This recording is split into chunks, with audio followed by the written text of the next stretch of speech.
My cousin convinced the family I was mentally ill and tried to get me committed. He said, "It's what's best for you." I recorded him plotting to take over my inheritance, and had him arrested. So, my dad passed away about a year ago. He left me his house, a bit of money, and his old fishing boat. My mom had been gone for years, and I'm an only child, so everything came to me. I loved my dad, and this place, this home, it's where I grew up. My plan was simple: keep the house, manage the finances, and keep my dad's memory alive. That's where my cousin comes in. Let's call him Brad. Brad's my age, but we couldn't be more different.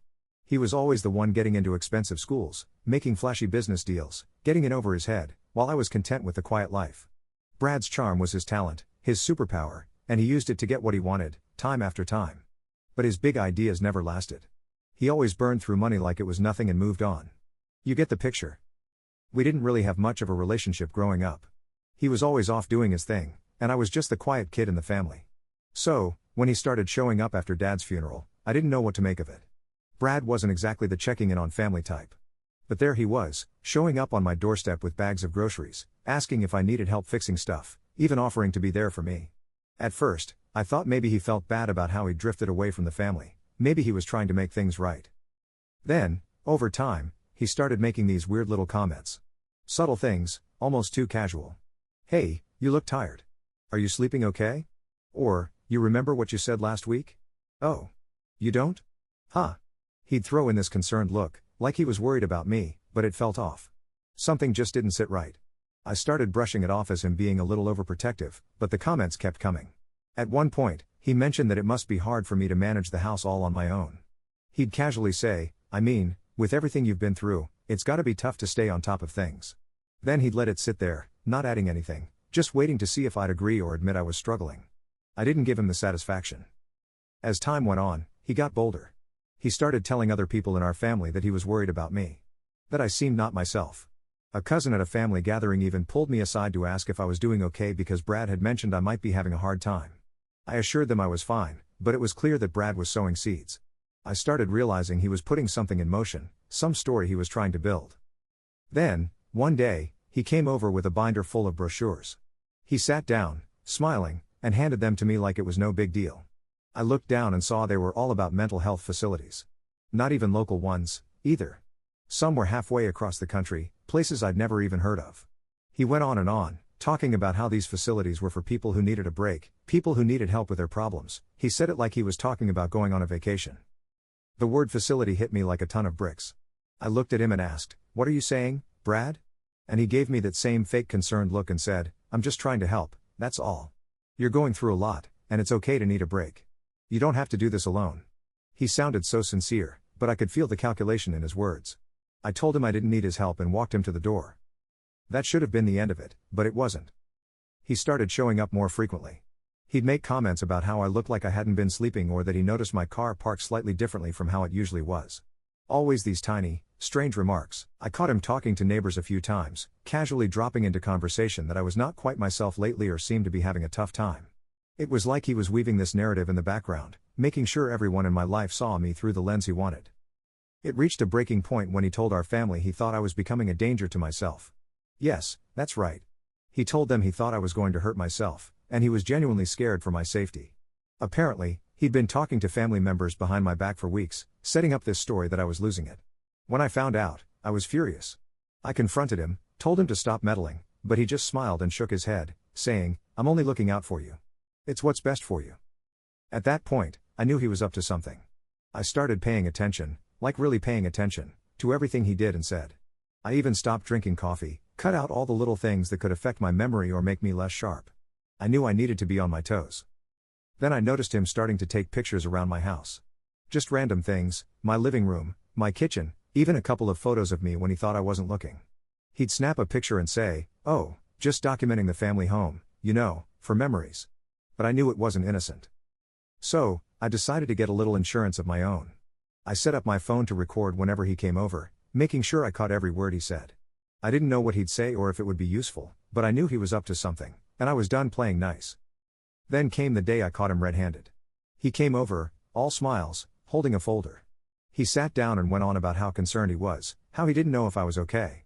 He started talking about how good it might be for me to take some time away from the house, and how there were so many places that could help me. I asked him what he thought should happen to my dad's stuff, to the house, while I was away. He leaned in, looking way too excited, and said, "I'll take care of everything for you. Keep things safe until you're back on your feet." That's when he let slip, almost under his breath, "It's what's best for you, and maybe best for me, too." I could hardly believe it. Here he was, practically telling me to my face that he wanted me out of the picture. I pushed him a little more, asking if he really thought I couldn't handle things, and he started talking about how easy it was to convince everyone else. He said people believed him because they knew he was just trying to help and how I couldn't be trusted with something so important. I had it all recorded. When he left that day, I sat down and listened to every single word he'd said on that recording.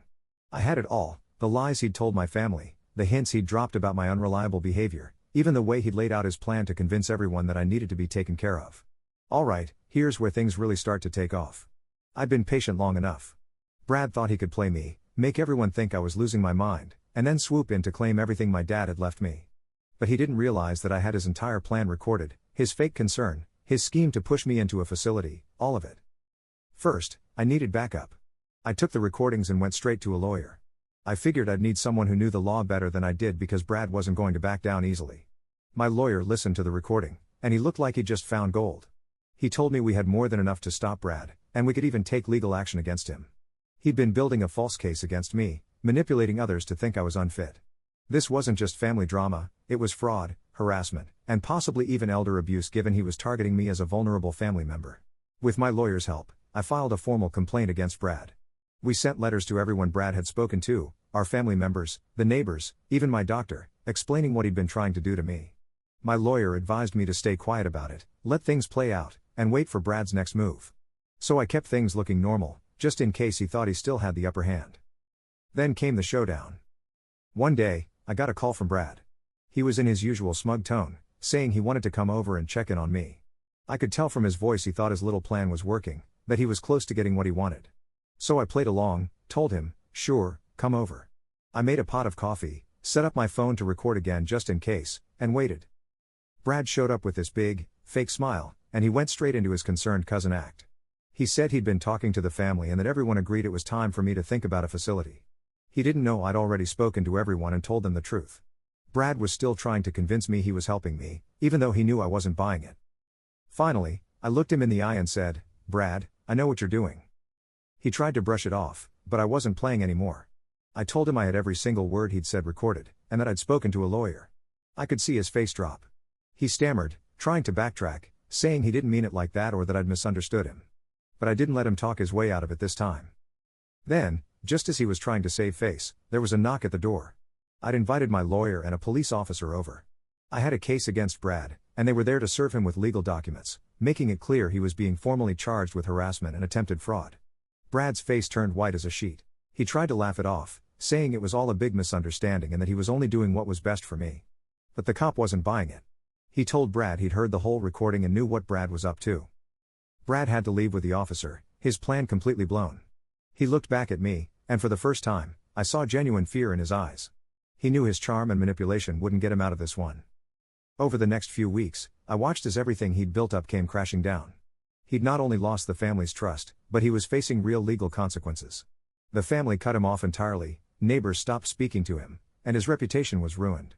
And on top of that, he ended up with a restraining order, meaning he couldn't come within 500 feet of me or the family home ever again.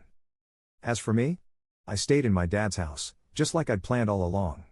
Brad's scheming days were over, and I finally had the peace of mind I deserved. The family rallied around me, apologizing for not seeing through his lies sooner, and I got to keep everything my dad had worked so hard for. So yeah, my cousin tried to ruin my life, but in the end, he destroyed his own. I'd say that's revenge served cold, and I didn't even have to lift a finger.